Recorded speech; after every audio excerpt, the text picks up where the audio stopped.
Hey mages, welcome to today's MTG Arena video. Today I've got the top 5 tier 1 decks currently in best of 1 standard. These decks are the decks that the Mythic players are playing, and these are decks that definitely can help you get to those high ranks on MTG Arena. So without further ado, let's start looking at today's decks.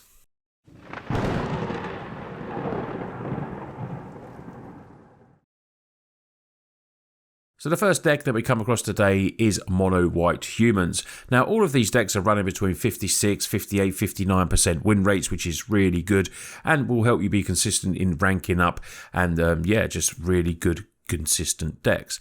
Now 36 creatures in this deck and 2 non-creatures. The 2 non-creatures that we'll look at in a minute, but it is a human deck and it runs 33 humans out of the 36 creatures.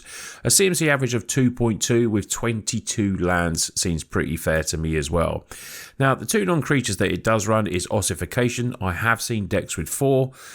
This is a nice piece of removal, especially when you're running lots of basic lands like this one does, 21 basic lands. But because it runs the playset of Thalia, which is why there's no non-creatures in there, you don't really want it penalising yourself. It's really there to penalise your opponents. Non-creature spells cost 1 more to cast.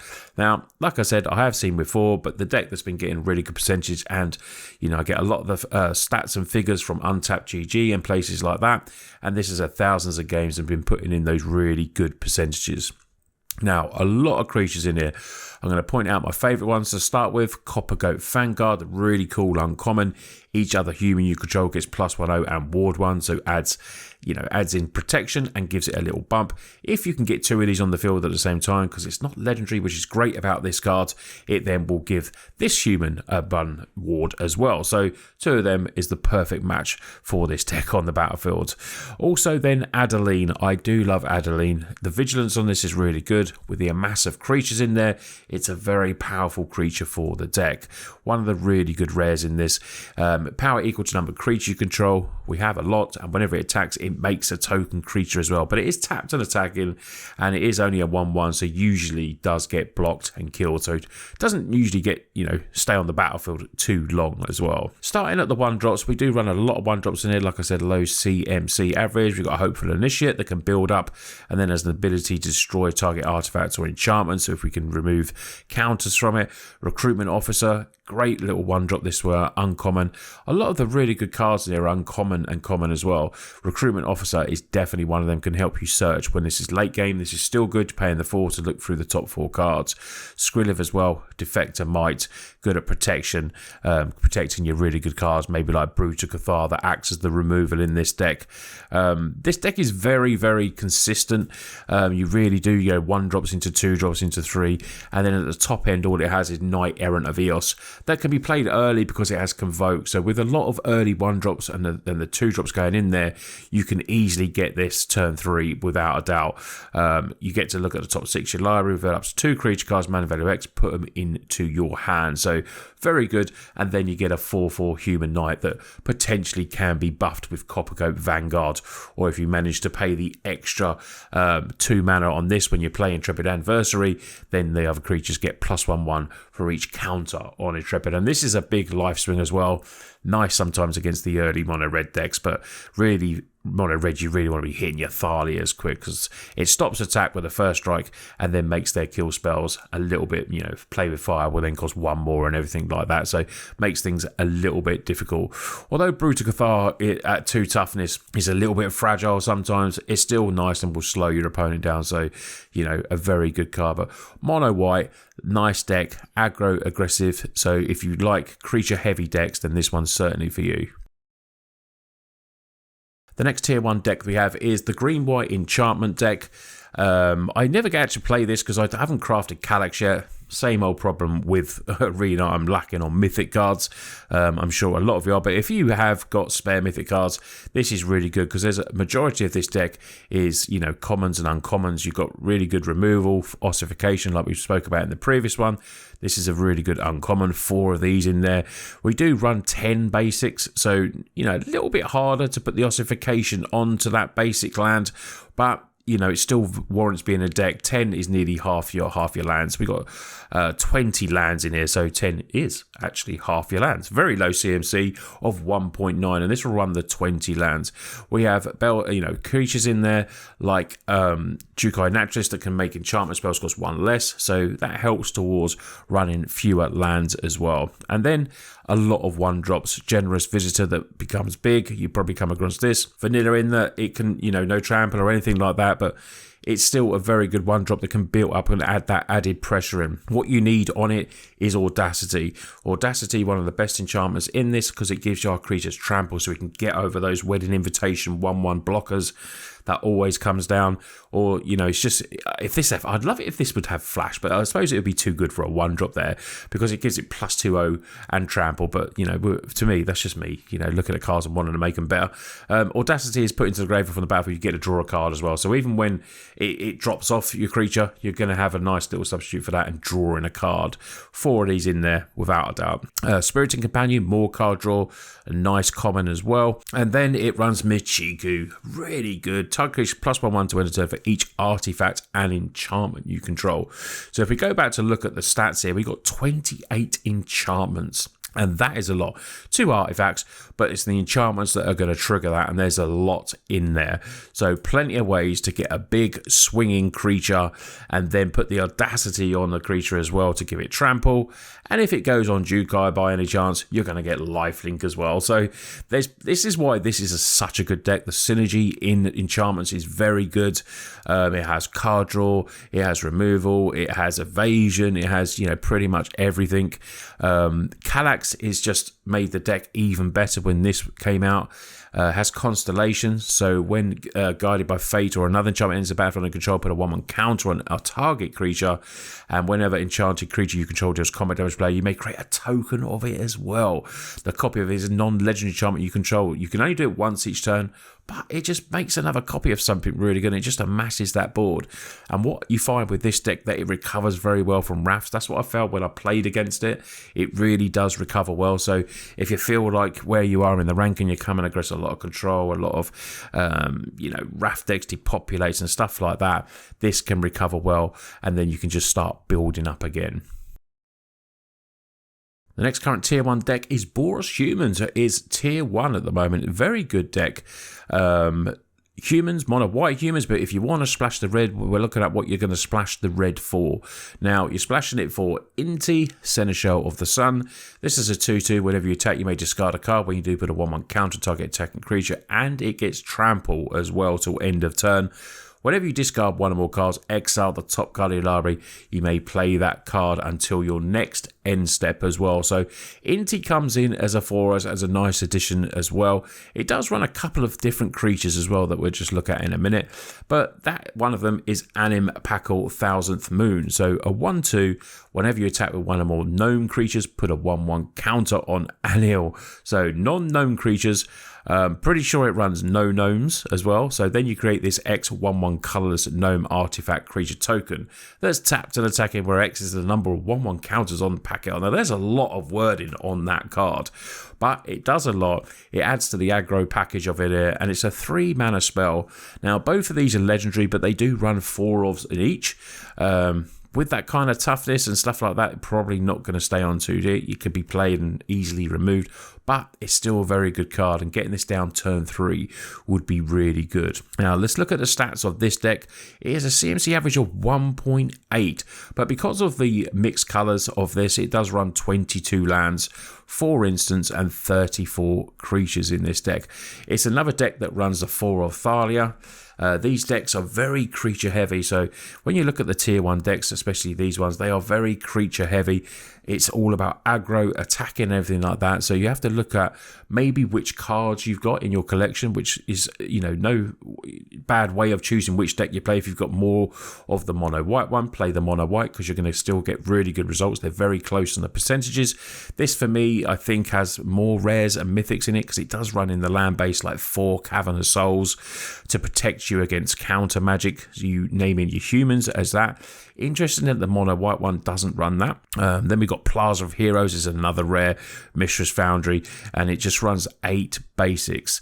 8 basics, but we don't run that removal in this. So the 4, the enchantment removal, the 4 pieces of removal are get lost in this. Now, I'm not asking you to get lost. That is the name of the card.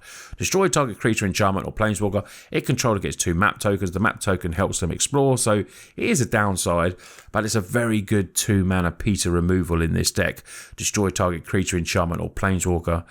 Very strong for 2 mana. Now, you could look at maybe swapping that in the mono white, but would it make much of a difference? Let me know if you think it would. I think this is still a very good card. Depends how much value you put on the map tokens, really, but I think this is instant speed, dealing with those planeswalkers, and importantly, dealing with enchantments as well, is very strong with Get Lost. The other difference in the deck is Warden of the Inner Sky, a 1-mana human soldier, 1/2, has 3 or more counters on it. It has flying and vigilance, which is pretty strong, and you can tap 3 untapped artifacts or creatures you control and put a 1/1 counter on it. So you can scry 1 after that, which is, I love scry. If you watched videos before, I do love scry. It's a very strong mechanic, but you can only activate this as a sorcery. So very good mechanic, but you can only activate as a sorcery. So you have to be wary of that, but only a 2 of in there, and it's a nice addition to fly over and potentially do some evasion. The rest of this deck runs very similar to the mono white, so you might be able to craft 2 tier 1 decks if you've got a number of these and putting them in there. But obviously it runs 4 of, that's where the stats and percentages are. This is, I'm not saying shave them off because you potentially might not get the same results. Hopeful Initiate, same ones. Lunate Veteran is in there. Helps with a bit of life gain, and then has the flying evasion when you can replay it.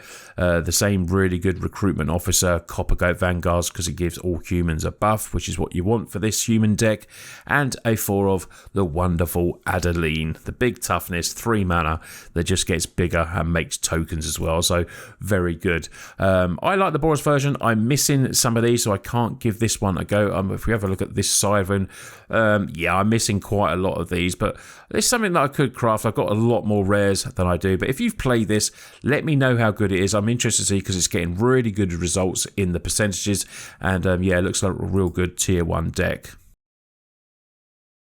Next tier 1 deck is a 4-color domain, a deck that I do play. As you can see, fully crafted. I do love this deck. I really enjoy it. It's very competitive. Now, sometimes against the aggro decks you do struggle, but you do have ways to, you have lots of ways. If it gets, if you manage to hold on, you generally will take over the game. And what holds your own against these decks is that you have early removal.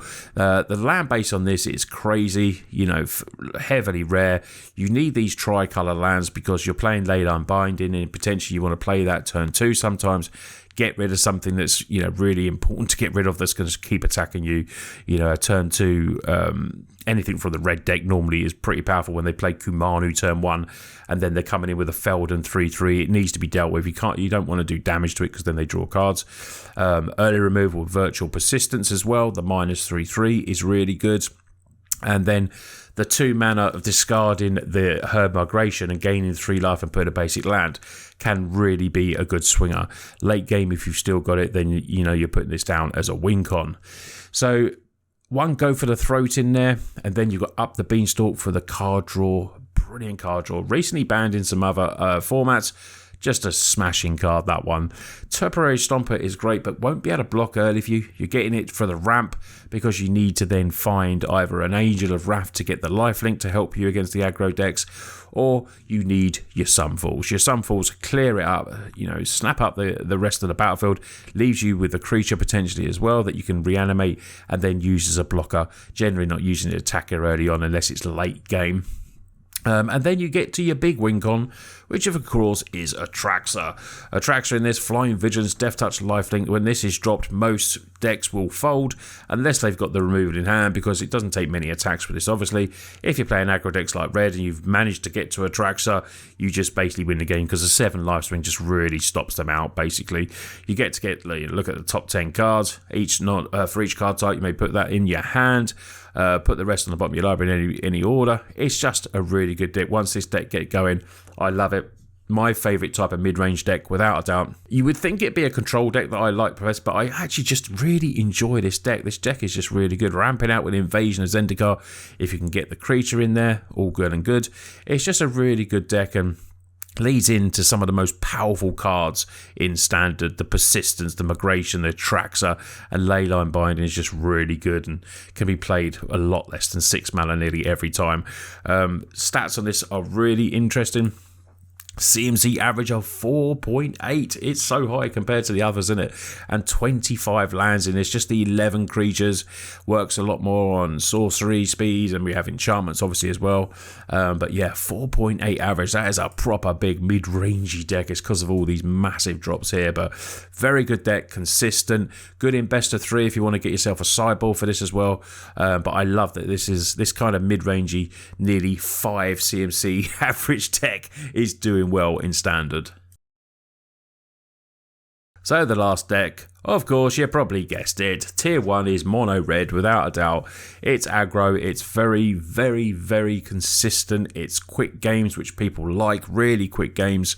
Easy to craft, a lot of, less rares than the majority of other decks. We've got lots of good commons and uncommons, Kumanu, Swiss Spears, Monstrous Rage, great for pumping instant speed reaction and then getting it trample as well. Phoenix Chick is uncommon, Play with Fire is uncommon, Lightning Strike is just really, really good and, a good crafting deck.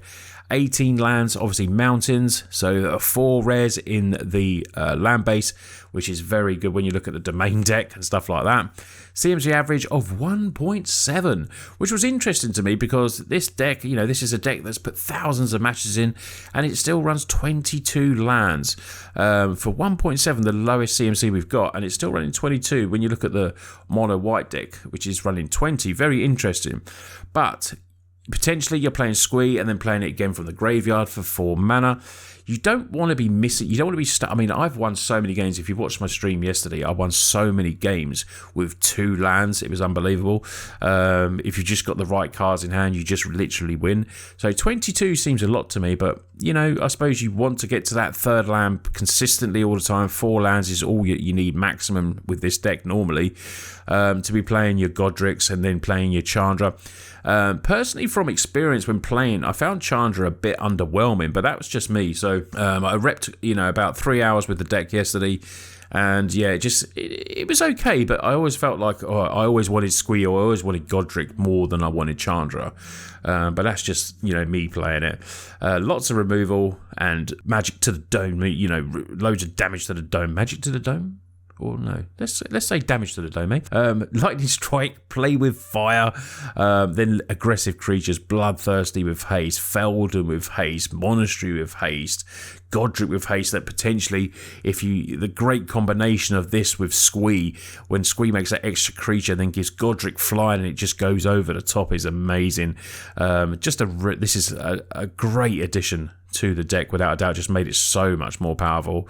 But yeah, not much more to say about mono red other than my thoughts on Chandra and stuff like that. Very good deck, and if you want quick, easy potential wins and just quick games, this without a doubt is a deck for you.